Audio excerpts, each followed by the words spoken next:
Hello students, good morning. Hindi score with BR channel पर आपका स्वागत है। आज मैं आपके लिए लेकर आई हूँ कामायनी का महाकाव्य। तो चलिए स्टार्ट करते हैं। कामायनी एक महाकाव्य है जिसके लेखक हैं जयशंकर प्रसाद। तो पहले एक बार जयशंकर प्रसाद के जीवन के बारे में देखते हैं। जयशंकर प्रसाद का जन्म कब और कहाँ हुआ था। जयशंकर प्रसाद का जन्म 30 जनवरी सन 1889 में हुआ था। इसका जन्म स्थान था वाराणसी, उत्तर प्रदेश में, और मृत्यु हुई थी 15 नवंबर सन 1937 में। तो इनके पिता का नाम था बाबू देवी प्रसाद। तो इनको जयशंकर प्रसाद को कामायनी महाकाव्य पर मंगला प्रसाद पारितोषिक पुरस्कार मिला था। तो चलिए अब कामायनी के बारे में जानकारी लेते हैं। कामायनी हिंदी भाषा का एक महाकाव्य है। इसके रचयिता जयशंकर प्रसाद हैं। यह आधुनिक छायावादी युग के सर्वोत्तम और प्रतिनिधि हिंदी महाकाव्य कहलाता है। प्रसाद जी की यह अंतिम काव्य रचना थी सन 1936 में, क्योंकि सन 1937 में उनकी मृत्यु हो गई थी। तो यह जयशंकर प्रसाद की अंतिम काव्य रचना थी कामायनी। कब हुई थी? सन 1936 में। मोस्ट इम्पोर्टेंट क्वेश्चन बनता है। 1936 में प्रकाशित हुई, परंतु इनका प्रणयन प्राय 7-8 वर्ष पूर्व ही आरंभ हो गया था। तो इनके सर्ग थे चिंता से आरंभ कर आनंद तक 15 सर्गों के इस महाकाव्य में मानव मन की विविध अंतर्वृत्तियों का कर्मिक उन्मीलन इस कौशल से किया गया है कि मानव सृष्टि के आदि से अंत तक के जीवन के मनोवैज्ञानिक और सांस्कृतिक विकास का इतिहास भी इसमें स्पष्ट हो जाता है। तो इसमें कितने सर्ग हैं? कामायनी में 15 सर्ग हैं और इन सर्गों को एक अध्याय भी कहा जाता है। तो प्रथम सर्ग है चिंता और लास्ट आखिरी है 15वां है आनंद। तो चलिए इसके सर्गों के बारे में जानकारी लेते हैं। कामायनी में कितने सर्ग हैं? 15 सर्ग हैं। मोस्ट इम्पोर्टेंट क्वेश्चन बनता है, काफ़ी बार पूछा जाता है। तो इसमें है फर्स्ट है चिंता, आशा, श्रद्धा, काम, वासना, कर्म, ईर्ष्या, ईड़ा, ईड़ा को बुद्धि भी कहा जाता है, शोपन, संघर्ष, निर्वेद, दर्शन, रहस्य, आनंद। 15 लास्ट आनंद है और प्रथम है चिंता। तो सर्ग का क्रम देखिए। चिंता, आशा, श्रद्धा, काम, वासना, लज्जा, कर्म, ईर्ष्या, ईड़ा, शोपन, संघर्ष, निर्वेद, दर्शन, रहस्य और आनंद। तो कामायनी महाकाव्य में 3 प्रमुख पात्र हैं, श्रद्धा, मन्नु और ईड़ा। तो चलिए कामायनी के बारे में जानकारी लेते हैं। कामायनी का अर्थ है काम गोत्रजा। ये क्वेश्चन मोस्ट इम्पोर्टेंट बनता है। कामायनी का क्या अर्थ है? तो कामायनी का अर्थ है काम गोत्रजा। कामायनी में कुल कितने सर्ग हैं? 15 सर्ग हैं। कामायनी श्रद्धा सर्ग में मन्नु व श्रद्धा को चित्रित किया गया है। श्रद्धा सर्ग में मन्नु और श्रद्धा का चित्रण किया गया है। काम की पुत्री होने के कारण श्रद्धा का दूसरा नाम है कामायनी। तो कामायनी श्रद्धा नायिका के नाम पर ही इस महाकाव्य का नाम रखा गया कामायनी। काम की पुत्री होने के कारण श्रद्धा का दूसरा नाम है कामायनी। इसी के नाम पर महाकाव्य का नाम रखा गया है। कामायनी महाकाव्य में शांत, श्रृंगार और वीर रस का प्रयोग हुआ है। कामायनी आधुनिक युग का सर्वश्रेष्ठ एक महाकाव्य है। जयशंकर प्रसाद को कामायनी रचना पर मंगला प्रसाद पारितोषिक पुरस्कार दिया गया। मोस्ट इम्पोर्टेंट क्वेश्चन है, जयशंकर प्रसाद को कामायनी पर कौन सा पुरस्कार मिला था? मंगला प्रसाद पारितोषिक, और यह प्रकाशित हुई थी सन 1936 में। अब देखते हैं कामायनी में श्रद्धा सर्ग का सारांश। जब मन्नु चिंतित और किसी के प्रति अंत पिपासा से विकल थे यानी व्याकुल थे, तभी सामने से एक नारी कंठ से निकला मधुर स्वर सुनाई पड़ता है। वो अकेले बैठे सोच विचार में डूबे हुए थे, क्योंकि इसमें सृष्टि की प्रलय दिखाया गया है और इन्हीं से कामायनी महाकाव्य में मनु, श्रद्धा और ईड़ा से ही फिर से सृष्टि का शुरुआत बताई जाती है।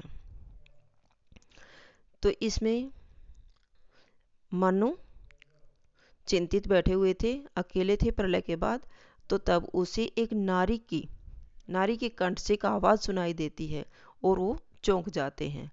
वो देखते हैं कि सिर्फ मैं ही जिंदा नहीं हूँ, बल्कि एक नारी की आवाज़ भी सुनाई देती है।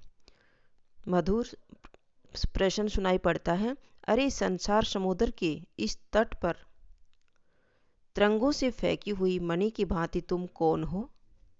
तो श्रद्धा मनु से पूछती है कि तुम कौन हो संसार समुद्र के तट पर। संसार समुद्र में कौन सा अलंकार है?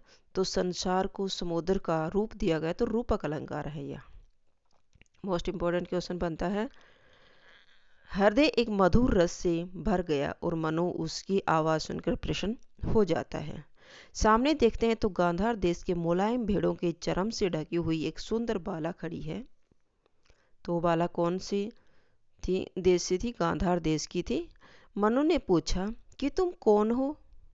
और उसके प्रत्युत्तर में बाला कहती है, प्रत्युत्तर यानी उनके प्रश्न का उत्तर देते हुए बाला कहती है, बाला यहाँ किसे कहा गया है? श्रद्धा को कहा गया है, कि मैं ललित कलाओं को सीखने की उत्सुकतावश इधर उधर घूमा करती थी। मन में कौतूहल जागृत था और वह हृदय से सुंदर सत्य की को खोज रही थी। घूमती हुई हिमगिरी पर पहुंच गई, और हिमगिरी यानी पहाड़ों पर, और धीरे धीरे पैर ऊपर बढ़ते गए और शैलमालाओं की यह श्रृंखला देखकर आंखों की भूख मिट गई और मैं यहीं रहने लगी। और हिमगिरी की शोभा को देख करके वो वहीं पर रहने लग जाती है। एक दिन अपार सिंधु उमड़कर पहाड़ से टकराने लगा। अपार सिंधु या जिसकी कोई सीमा न हो। यह अकेला जीवन निरुपाय ही बच गया। और इधर से यानी संसार की प्रलय होता है और यहाँ मैं अकेली जिंदा रहती हूँ। इधर से निकलते हुए आज मैंने यहाँ बलि का कुछ अन्न देखा, तो जीवों के कल्याण की चिंता में रत यह दान देखकर समझी कि अभी कोई प्राणी जीवित बचा है। हे तपस्वी, तुम इतने थके, इतने व्यथित और इतने हताश क्यों हो रहे हो? क्योंकि वो मनु संसार में अपने आप को अकेला महसूस करके उदास हो जाते हैं। क्योंकि दुख की पिछली रजनी बीच विकसता सुख का न्वल प्रभात। और वह मनु को समझाती है कि तुम इसको देख करके परेशान मत हो, दुख के बाद ही सुख का आगमन होता है। दुख की रात्रि बीत जाती है और उसके बाद ही सुख का प्रभात आता है। एक पर्दा या झीना नील छुपाए जिसमें सुगात। मोस्ट इंपॉर्टेंट पंक्ति है, काफ़ी बार पूछी जाती है। ये कौन से महाकाव्य से ली गई है? कामायनी से ली गई है और इसके लेखक का नाम भी पूछ लिया जाता है, तो ये जयशंकर प्रसाद की है। मनु विषाद के साथ बोले, विषाद यानी दुख के साथ, तुम्हारी ये बातें मन में उत्साह की तरंगे उत्पन्न करती हैं, किंतु जीवन कितना निरुपाय है। श्रद्धा के बहुत स्नेह से जीवन की महत्ता एवं प्रकृति के नियम के बारे में समझाने से मनु जीवन के प्रति आशावान हो जाते हैं। और इसी श्रद्धा को कामायनी भी कहा गया है, जो रतिपति काम की पुत्री है। तो ये इसका सारांश था। कामायनी की कुछ पंक्तियां हैं मोस्ट इंपॉर्टेंट, जो काफ़ी बार परीक्षा में पूछी जाती हैं। चलो उनको थोड़ा सा रिपीट कर लेते हैं। तुम भूल गए पुरुषत्व मोह में, कुछ सत्ता है नारी की। नेक्स्ट है, औरों को हंसते देख मनु, देखो और सुख पाओ, अपने सुख की विस्तृत कर लो, सबको सुखी बनाओ। जहाँ मनु मानो जनु जानो शब्द रिपीट होते हैं, या जो शब्द आते हैं मनु मानो जनु जानो में उत्प्रेक्षा अलंकार होता है। तो इसमें कौन सा अलंकार है? सेकंड में उत्प्रेक्षा अलंकार है। नील परिधान बीच सुकुमार खुल रहा मृदुल अध खुला अंग। मोस्ट इंपॉर्टेंट पंक्ति काफ़ी बार पूछी जाती है। खिला हूँ जो बिजली का फूल, मेघबन बीच गुलाबी रंग। तो इसमें भी कौन सा अलंकार है? उत्प्रेक्षा अलंकार है। जो शब्द आया है तो यहाँ उत्प्रेक्षा अलंकार है। बीती विभागरी जागरी, अंबर पनघट में डूबो रही, तारा घट उषा नागरी। तो यहाँ रात्रि को बीती विभावरी जागरी, अंबर पनघट में डूबो रही, तारा घट उषा नागरी। तो उषा का यहाँ एक स्त्री के रूप में वर्णन किया गया, तो यह मानवीकरण अलंकार है। नेक्स्ट है, बांधा था विधु को किसने, इन काली जंजीरों से, मणि वाले मणियों का मुख क्यों भरा हुआ है हीरों से। नेक्स्ट है, जो घनी भूत पीड़ा थी मस्तक में, स्मृति सी छाई, दुर्दिन में आंसू बनकर वह आज बरसने आई। तो यहाँ उपमा अलंकार है। स्मृति सी छाई, दोनों पथिक चले हैं अब वे, ऊंचे ऊंचे चढ़ते चढ़ते। श्रद्धा आगे मनु पीछे थे, साहस उत्साह से भरते बढ़ते बढ़ते। नेक्स्ट है, हिमगिरी से उतुंग शिखर पर बैठ शिला की शीतल छां, एक पुरुष भीगे नयनों से देख रहा था प्रलय प्रवाह। हिमगिरी के उतुंग शिखर पर बैठ शिला की शीतल छां, एक पुरुष भीगे नयनों से देख रहा था प्रलय प्रवाह। मोस्ट इंपॉर्टेंट पंक्ति है, काफी बार पूछी जाती है। ज्ञान दूर कुछ क्रिया बिन है, इच्छा क्यों हो पूरी मन की, एक दूसरे से न मिल सके यह विडंबना है जीवन की। मोस्ट इंपॉर्टेंट है।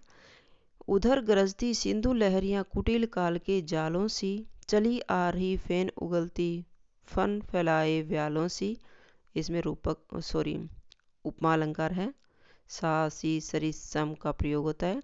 प्रकृति के यौवन का श्रृंगार न करेंगे कभी बासी फूल। यहाँ प्रकृति के यौवन का वर्णन किया गया तो मानवीकरण अलंकार है।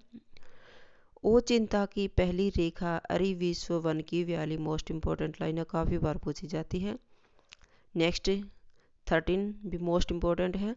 नारी तुम केवल श्रद्धा हो, विश्वास रजत नग पत्तल में, पीयूष स्रोत सी बहा करो जीवन के सुंदर समतल में। रो रो कर सिसक सिसक कर कहता मैं करुणा कहानी, तुम सुमन नोचते सुनते करते जानी अनजानी। रो रो कर सिसक सिसक कर पुनरावर्ती अलंकार है इसमें। इस करुण विकल हृदय में अब विकल रागिनी बजती है, क्यों हाहाकार स्वरों में वंदना असीम गरजती है। क्यों इस करुण कलित हृदय में, करुण कलित में कै की आवर्ती के कारण अनुप्रास अलंकार है। तो आपका कामायनी महाकाव्य का श्रद्धा सरक का सारांश यही कंप्लीट होता है। अगर आपको मेरी वीडियो अच्छी लगी हो तो प्लीज़ लाइक कीजिए, शेयर कीजिए और सब्सक्राइब करना न भूलें। और फिर मिलते हैं नेक्स्ट वीडियो में। नेक्स्ट वीडियो में कामायनी के क्वेश्चन आंसर कल लेकर आती हूँ मैं आपके लिए। अगर आपको मेरी वीडियो अच्छी लगती है तो प्लीज़ कमेंट करके ज़रूर बताइएगा। ओके बाय, फिर मिलते हैं नेक्स्ट वीडियो में।